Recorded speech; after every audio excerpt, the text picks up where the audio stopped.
Good evening to one and all. Today we are going to see the OSI Security Architecture model in our DT delivery classes. OSI architecture supports three types of phases. The first one is security attacks. Security attacks, there are two types of security attacks. One is passive attacks, another one is active attacks. In passive attacks, only the attackers watching or minding the information and collecting the credential information from the customers or the users. They will not do anything with that information. They will not find or using that.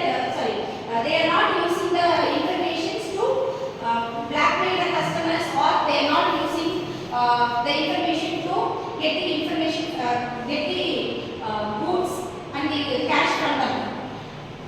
This is called as the passive attacks.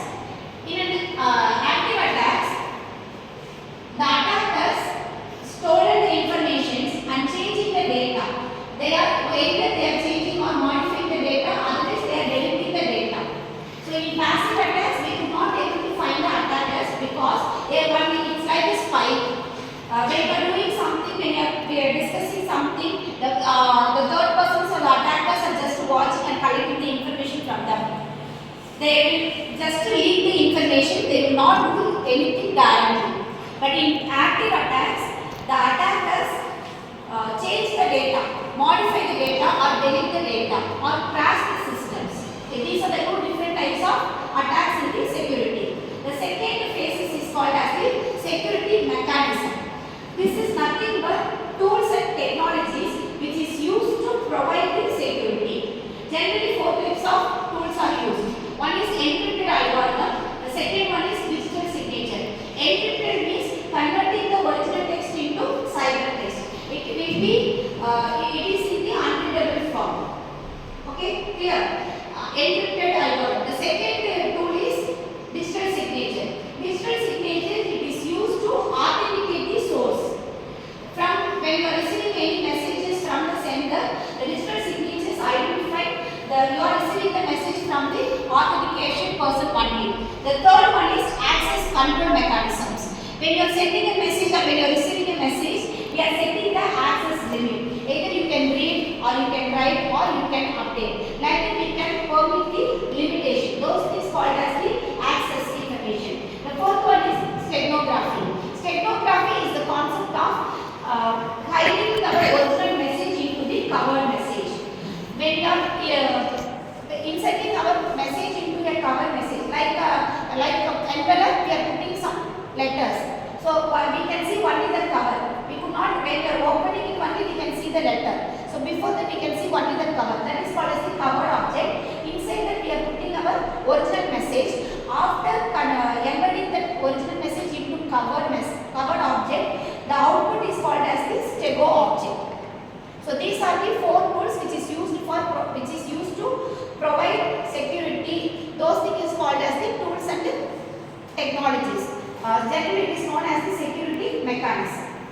Is it clear? Okay. Third phase is security services. When your data or when you done an encrypted or when attackers stolen your information, what are the types of the actions taken by the OSI architecture is called as the services. So when your data are hacked or attacked, what the security model does, that is called as the security services. So it is used to authenticate. So before you acknowledge the message, you can the sender or the receiver should be authenticated. Data confidentiality and data integrity, non-repudiation. So these are the main goals of the cryptography system.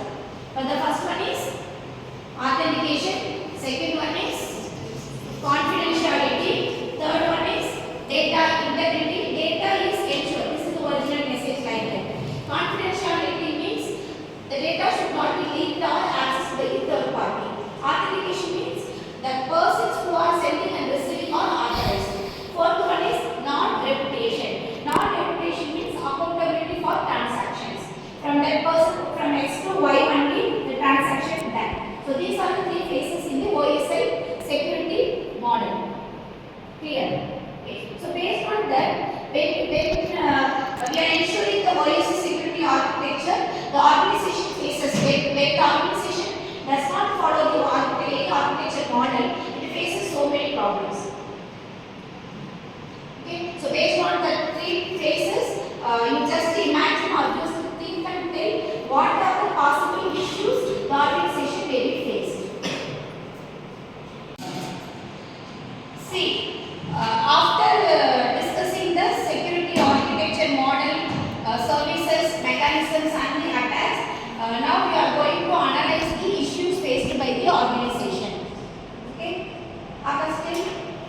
risk of data interception during transmission. During transmission, when you are transmitting messages from source to destinations, there is a risk for related to the data interceptions. The second risk, Pradiksha. Organization குள்ள ஒரு person attack பண்ணனால data leak ஆக வாய்ப்பு இருக்கு. Like a spy or a person's eavesdropping. The concept is called as the eavesdropping. Eavesdropping means it leaks the data. The confidential data are leaked by the persons who belong to the organization. Third issues, Divya. Action from attackers when they encrypt data is clear. Encryptions. When we are not encrypting the data, when we are using the encrypted concept, the attention of the security will be increased. Okay.